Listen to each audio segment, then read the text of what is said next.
मित्रांनो नमस्कार. मित्रांनो बघा, तुम्ही थंबनेल पाहिलं असेल. सर्वात पहिले मित्रांनो या व्हिडिओमध्ये मी काय सांगतोय तर सर्वात पहिले समजून घ्या. कारण की हा व्हिडिओ आपल्या विद्यार्थ्यांच्या मागणीनुसार आहे. कालच व्हिडिओ टाकला, 8 ते 10,000 विद्यार्थ्यांनी व्हिडिओ पाहिला आणि त्या व्हिडिओच्या खाली काही विद्यार्थ्यांचे कमेंट आणि कॉल पण आहेत पर्सनली.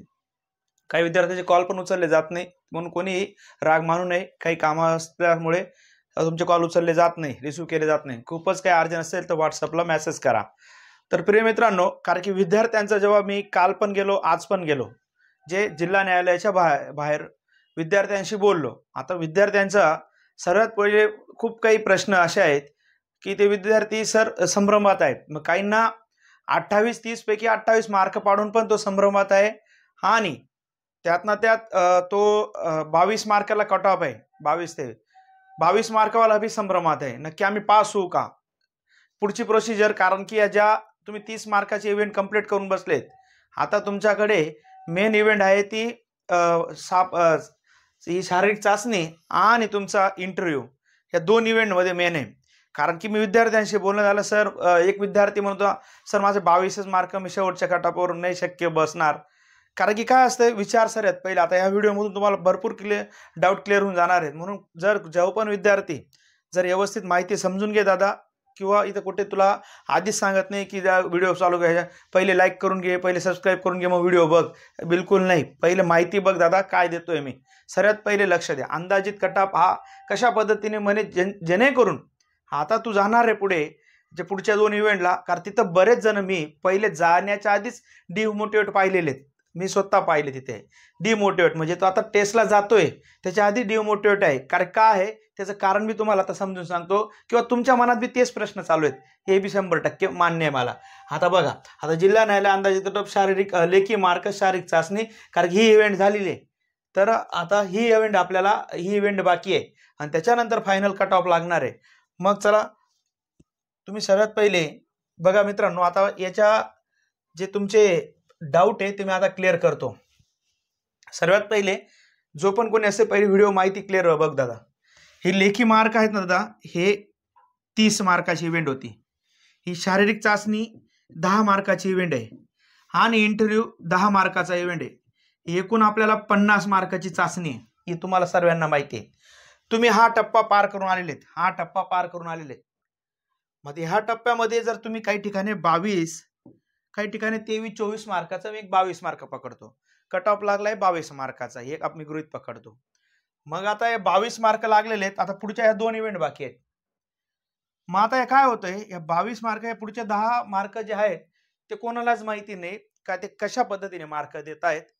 कारण की ते 10-10चे गट करून किंवा काही ठिकाणी 4-4 मुलांचे गट करून एका खोलीत टाकून देत आहेत. त्या खोलीतलं तुम्हाला जाळं वगैरे, काय फरची वगैरे सर्व साहित्य देऊन साफ करायला होत आहे. तर तुम्ही ते साफ करून निघून येत आहेत. असं म्हणत बी नाही की ही घाण राहिलेली, ती घाण राहिलेली.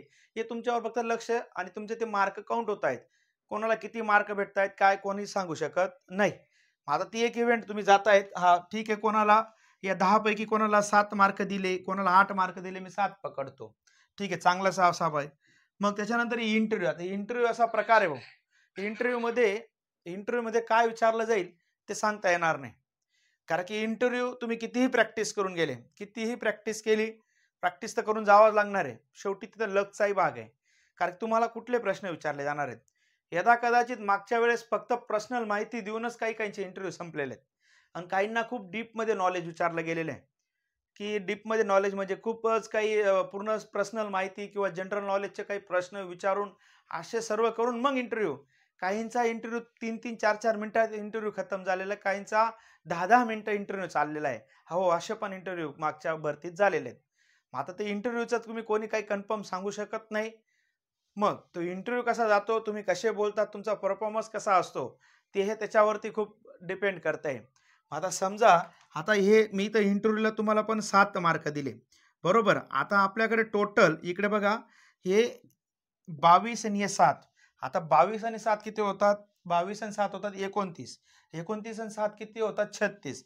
आता समजा हे आपण एक सर्वसाधारण पकडलाय, 36 म्हणजे 36 मार्क, बरं का, लक्ष द्या. आता ही चांगली प्रोसिजर आहे की कोणाला 10 पैकी 10 मार्क, खूपच एखाद 2 विद्यार्थी असेल तर 10 पैकी 10. आता हा फक्त एक आपल्याला अंदाज घेतला आपण की असं असं असू शकतं. बघा आता याच्या मागचे फीडबॅक बघा काय काय आहेत विद्यार्थ्यांचे. सर्वात पहिले समजून घ्या विद्यार्थ्यांचे फीडबॅक काय. कारण की मी असंच ऐकलं विद्यार्थ्यांना, सर त्या माझ्या बरोबरच्या मित्राला 30 पैकी 29 मार्क आहेत, 28 मार्क आहेत, मला 22-23च मार्क आहेत, माझ्यापेक्षा तो 5 मार्कांनी लीडला चालतोय. पण दादा सर्वात पहिले जिथं जे आलेले टेस्ट द्यायला मी पाहिलेले, ते 70 ते 80% असे विद्यार्थी त्यांचं क्वालिफिकेशन इतकं तगडं झालेलं आहे. कोणी LLB झालेलं आहे, कोणी इंजिनियर आहे. अशा खूप चांगल्या पदव्या आहेत त्यांच्याकडे, की जेणेकरून आज ते मार्केटमध्ये दुसऱ्या ठिकाणी गेले तरी त्यांना 30-40,000 रुपये पगार भेटेल. मग त्या विद्यार्थी पण इथं पास आहेत, त्यांनी फॉर्म भरून दिलेला आहे. आता त्या विद्यार्थ्यांचा बी टेन्शन आहे, कारण त्या विद्यार्थ्यांचा बी प्रश्न पडतोय, सर माझं LLB झालेलं आहे, माझं इंजिनिअरिंग झालेलं आहे, माझं मास्टर इंजिनिअरिंग झालेलं आहे, माझं एवढं शिक्षण, मी इंटरव्ह्यूला काय सांगू, माझं शिक्षण काय सांगू.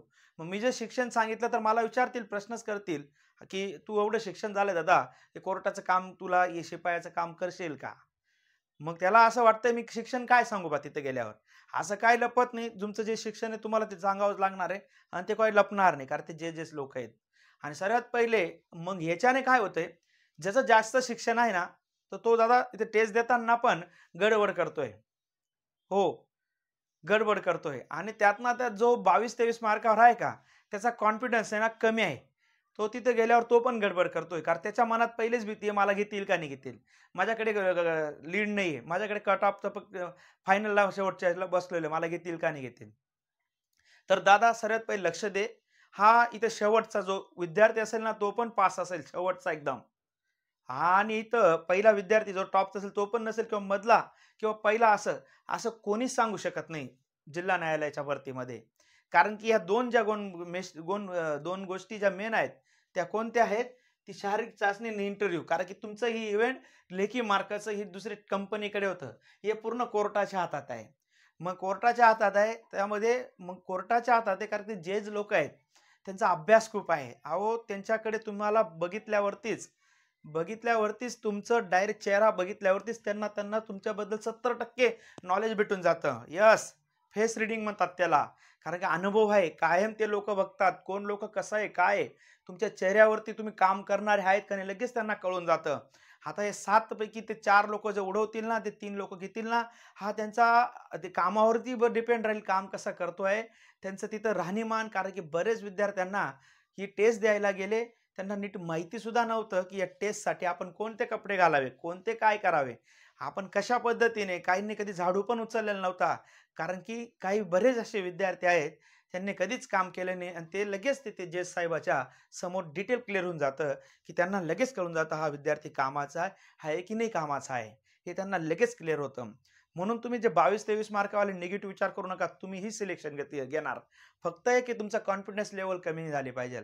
कारण की कॉन्फिडन्स लेवल जर कमी झाली तर तुम्ही तिथं सिलेक्शनच्या आधीच बाहेर आहेत. कारण की बऱ्याच विद्यार्थ्यांचं मी तिथं पाहिलं, कॉन्फिडन्स लेवलच खूप कमी आहे, की डायरेक्ट टेस्ट देण्याच्या आधीच म्हणतोय, तर माझ्यापेक्षा 5 मार्काने लीडला आहे, त्याचं होऊन जाईल. दादा असं काही नाही, असंही कदाचित होऊ शकतो, तुझ्यापेक्षा 5 मार्काने लीडला आहे, तुझ्यापेक्षा तो इंटरव्ह्यूला 5 मार्काने मागे पण येऊ शकतो, तुझ्यापेक्षा साफसफाईच्या चाचणीला 5 मार्काने मागे पण येऊ शकतो. म्हणून तू असा विचार करून चालणार नाही, की डायरेक्ट निगेटिव्ह विचार करून. आधीच तिथं तुझा 100% दे आणि सर्वात पहिले 100% दिल्यावर त्यांनाही कळतं तू कशा पद्धतीने काम करतो आहे, कशा पद्धतीने काम करत नाही, त्यांना लगेच कळतं. म्हणून जो पण आता माझे प्रेमित्र असेल, अंदाजित जे तू कटाप आत्ता विचार करू नको जाऊ. हा कटाप सर्वात पहिले म्हणजे एक अनुभवानुसार, विद्यार्थ्यांच्या अनुभवानुसार एक फक्त हा जास्तीत जास्त फायनलला 35-36च्या आसपासच कट लागेल. हो, याच रेंजमध्ये. कारण की साफसफाईला जास्तीत जास्त 7 ते 8च्या मार्काच्या वर कोणी मार्क ते एवढे जास्त टाकू बी शकत नाही, किंवा एखाद्या विद्यालय 9 हे, किंवा इंटरव्ह्यू म्हणजे हा जो तुम्ही 50 पैकी जो हिशोब घेतलेला आहे, हा 35, 36, 37 मार्कावर पण जाऊ शकतो. मग आता बऱ्याच विद्यार्थ्यांचं म्हणणं आहे, की सर मग 35-36 तुम्ही म्हणतायत, मग एक विद्यार्थ्याला 29 पेपरला आहेत, मग त्याने तर फक्त चाचणीतच घेतले आणि इंटरव्ह्यूला 0 मार्क घेतले तरी पास होईल. नाही दादा, असं बिलकुल बी होणार नाही, बिलकुल होणार नाही. इथं कोर्ट असं आहे, की त्यांना काम करणारा माणूस लागणार आहे. सर्वात पहिले लक्ष द्या, तिथं काम करणारा माणूस लागणार आहे. त्यांना कुठल्याही काही घेणं देणं नाही तुमच्या कशाशी. त्यांना फक्त त्यांचं काम प्रामाणिकपणे करणारा व्यक्तीच ते निवडून आणि ते त्याला क्वालिफाय करणार आहेत. जर तुम्ही काम करणारे खरंच सक्षम असणार तर नक्कीच तुमचं क्वालिफिकेशन क्लिअर होणार आहे. म्हणून तुम्ही जाताना कशा पद्धतीने ड्रेस कोडवर जातात, कशा पद्धतीने ते काम करतात, कशा पद्धतीने तुम्ही इंटरव्ह्यू देतात, कशा पद्धतीने तुम्ही त्यांना हँडल करतात, हे खूप IMP आहे. म्हणून मार्कांचा माझ्या माहितीनुसार कोणीही विचार करायचा नाही. एक 35, 36, 37 पर्यंत जर चांगले मार्क इंटरव्ह्यूला देत गेले तर 40 पर्यंत कट ऑफ जाईल. याच्यावर काही जाणार नाही. आणि जे पण 22-23 मार्काला आहेत, माझं एकच म्हणणं आहे, दादा निगेटिव्ह विचार करू नको.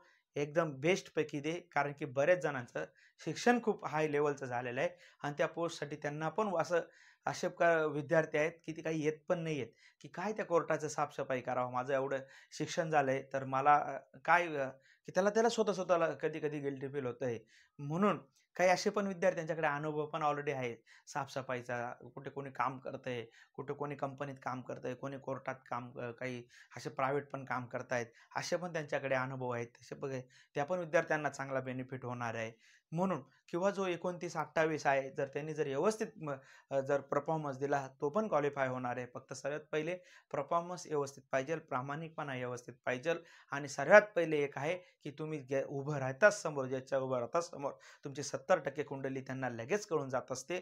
म्हणून तुम्ही किती कामाचे आहेत, किती कामाचे नाही त्यांना क्लिअर होऊन जातंय. पण एवढंही मात्र तुम्हालाही माहिती आहे, जर तुम्ही प्रामाणिकपणे खरंच त्या पोस्टसाठी तुम्हाला खरंच वाटतंय, नाही माझं इथे सिलेक्शन झालं पाहिजे, तर तुम्ही तुमचा 100% बेस्ट देणार आणि त्या बेस्टमधून तुमचा नक्कीच बेस्ट बाहेर येणार. म्हणून हे जेवढे पण तुम्हाला सांगितले मी, हे बघा हे इंटरव्ह्यू हे इथं अंदाजे एवढं राहणार आहे. म्हणून येणाऱ्या जे पण असतील विद्यार्थी टेस्ट द्यायला जाणार आहेत, तुम्ही बिनधास्त जा आणि बिनफिकीर जा. जेवढं तुम्ही बिनफिकीर जाणार, जेवढं तुम्ही घाबरणार नाही, जेवढी तुम्ही कामामध्ये तिथं काटकसर करणार, तुम्हाला नक्कीच तिथं काही ना काही गडबड होईल. म्हणून कारण की तिथं काय ज्यांना कोणीही असू द्या, कारण की ज्याचा जर प्रॅक्टिस एखाद्या बेस्ट असेल, कामाची लाज नसेल, कारण की इथं बरेच काही विद्यार्थी असे आहेत, तुम्ही जेव्हा तुमच्या जवळ बघा त्यांना कामाची लाज वाटते. नीट झाडू पकडता येत नाही, नीट त्यांना तिथं वरची फॅनची साफसफाई करता येत नाही. तर आता हे लगेच कळून जातात ज्याच्या समोर की हा विद्यार्थी काम करण्यासारखा नाहीये. म्हणून तुम्ही कुठल्याही कमी मार्कवाल्याने डिमोटिव्हेट होऊ नये एवढी इच्छा आहे. अजून मी तुम्हाला याची एकदम IMP माहिती देणार आहे, पण ती तुम्हाला थोडा नंतर तो व्हिडिओ बनवणार आहे, की एकदम IMP कन्फर्म माहिती सांगणार आहे, की येस दादा या अशा-अशा पद्धतीने असणार आहे. त्याबद्दल तुम्हाला थोडंसं वेट करावं लागेल. नक्कीच तुम्हाला मी ते IMP माहिती सांगेल, की कशा पद्धतीने काय अजून याला वरती इंटरव्ह्यूवरती काय काम केलं गेलं पाहिजे.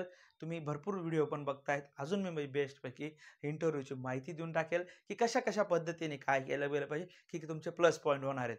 नक्कीच तुम्हाला आपल्या चॅनलवरती मी ती माहिती पुरवणार आहे दादा. कोणी लाईक करू नका, कोणी सबस्क्राईब करू नका, पण नक्की मी तुम्हाला माझं काम आहे. कारण की मी ग्राउंडच्या लेव्हलच्या बाहेर जाऊन तुम्हाला ही माहिती देत असतो. कुठल्याही कॅमेऱ्यासमोर आलो आणि डायरेक्ट बोलत गेलो असं नाही. 2-2, 3-3 तास उभं राहावं लागतं दादा. त्या जिल्हा न्यायालयाच्या समोर 2-2, 3-3 तास उभं राहावं लागतं. विद्यार्थी बाहेर येतात तेव्हा त्यांच्याकडनं प्रतिक्रिया घ्याव्या लागतात, की विद्यार्थ्यांच्या प्रतिक्रिया. कारण की सर्वात पहिले फोन जुने लोकं म्हणत होते, डोळ्याचा आणि कानाचा 4 बोटचं अंतर आहे. म्हणून बरोबर. कारण की जेव्हा फोनवरती बोलणं आणि तिथे जाऊन माहिती घेणं, खूप त्याच्यातला डिफरन्स आहे. कारण की पोरांच्या भावना, प्रतिक्रिया लगेच बेस्ट कळतात, की फिलिंग कशी कळते, कोण कशा पद्धतीने लगेच ते स्पष्ट होऊन जातंय. म्हणून इथं जे पण जेवढे क्वालिफाय झाले दादा, इथं 40% ते 50% ऑलरेडी ते इथंच त्यांनी हिंमत हारून गेलेली आहे. म्हणून जो इथं हिंमत ठेवेल, तो बेस्टपैकी रिझल्ट देणार आहे. म्हणून अजून काही डाऊट असेल तर कमेंट करा. नक्कीच तुम्हाला मी याच्याबद्दल हे कट ऑफ तुम्ही एवढा अंदाजे समजा आणि काय-काय माहिती तुम्हाला व्यवस्थित दिल्या तेवढं व्यवस्थित ऐका. पुकारा कसा द्यायचा, काय कसा द्यायचा, ही शिक्षणाबद्दल, इंटरव्ह्यूबद्दल स्पेशल व्हिडिओ बनवेल. इंटरव्ह्यूचा स्पेशल व्हिडिओ बनवेल, की जेणेकरून डायरेक्ट अनुभव, एक्सपिरियन्सवाले सर्वच गोष्टी काय घेतलं मेन क्लू हे नक्कीच तुम्हाला मी आपल्या चॅनलवरती कळवेल मित्रांनो. टेन्शन घेऊ नका. मी अजून तुम्हाला ग्राउंड लेव्हल जाऊन आणि माहिती पुरवण्याचं काम करेल मित्रांनो. तुम्ही फक्त कमेंट करा, सर हा डाऊट आहे, तो डाऊट आहे. नक्कीच तुमच्या डाऊटचं मी उत्तर देण्याचा प्रयत्न करेल मित्रांनो. परत सांगतो, काही डाऊट असेल तर कमेंट करा मित्रांनो. भेटू पुढच्या व्हिडिओमध्ये मित्रांनो. जय हिंद.